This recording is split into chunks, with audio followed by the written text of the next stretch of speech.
start of day 2. I'd be lying if I said my muscles weren't a little bit tender, but it's beautiful setting out on my own. I've had that space and time to take it all in and hear the wind swirling through the trees. But I think the best thing about heading off solo is that you kind of had the ability to take check on yourself and take stock and think about where you're at in life and where you're going. It's nice just to be in the present.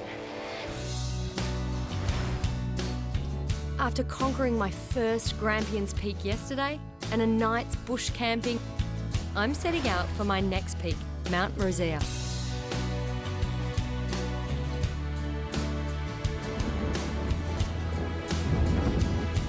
I've been told that it should take me about 3 hours to get to the top, and that in summer, temperatures can consistently reach the 40 degrees C mark. So winter and spring are definitely the best times to do these walks. So I'm about halfway up to Mount Rosea, and I've been going about an hour and a half, and I think I've done about 36 stories.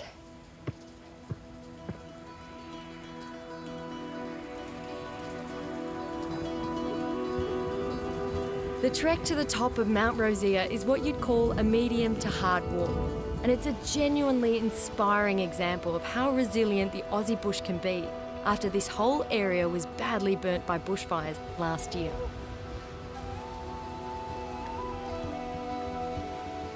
Today, however, the only burning likely to happen is wind burn. This is what adventure really is.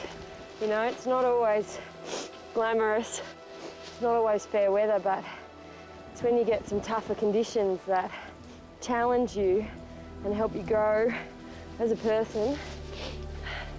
That's what adventure means.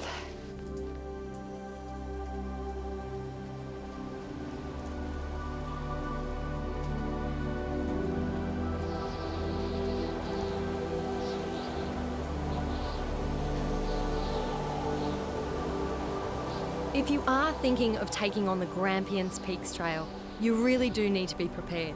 So always, always pack extra layers, plenty of water and more than enough food.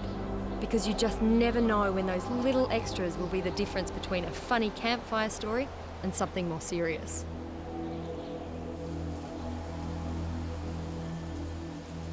So the weather's come in a little bit as I've made this climb, and I think that's the thing about wild places, you know, they're living and breathing, and weather is a constant part of that. So taking a little bit of shelter, going to put some waterproofs on.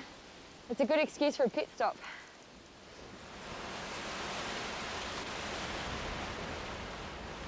Up on the mountain, the weather can change very quickly, and Mount Rosea is no different. With conditions down in the valley below a balmy 15 degrees, the wind chill up here has brought the temperature to -5 degrees, making thermals a must. And these tiny track signs a godsend. One of the best things about this trail is these little guys. Without these yellow directional markers, I would have been lost countless times over the last few days.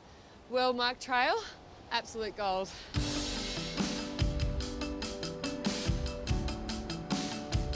And so, after hours of climbing, and the odd wind gust straight out of Antarctica, this Grampians Peak is all mine.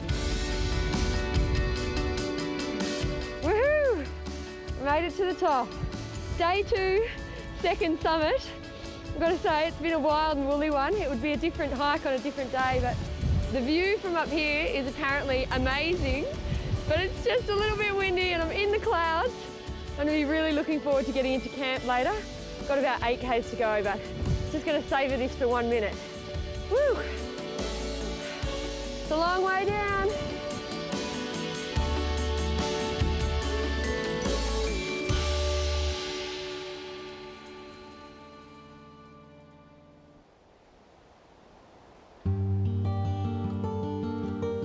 While national parks would generally recommend group trekking as a safer option, it truly is an amazing experience to do these walks solo.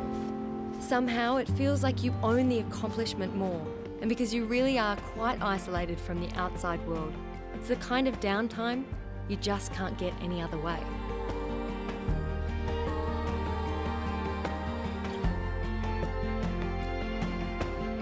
It's smooth sailing from the peak down to the Burra Huts campground, where I'll be putting up my feet for some well-earned rest. It's been such a big day, and not just like in distance. I've only done about 14 kilometres, but it's the gradient and the elevation that got me. But despite all that, it was still such an incredible day.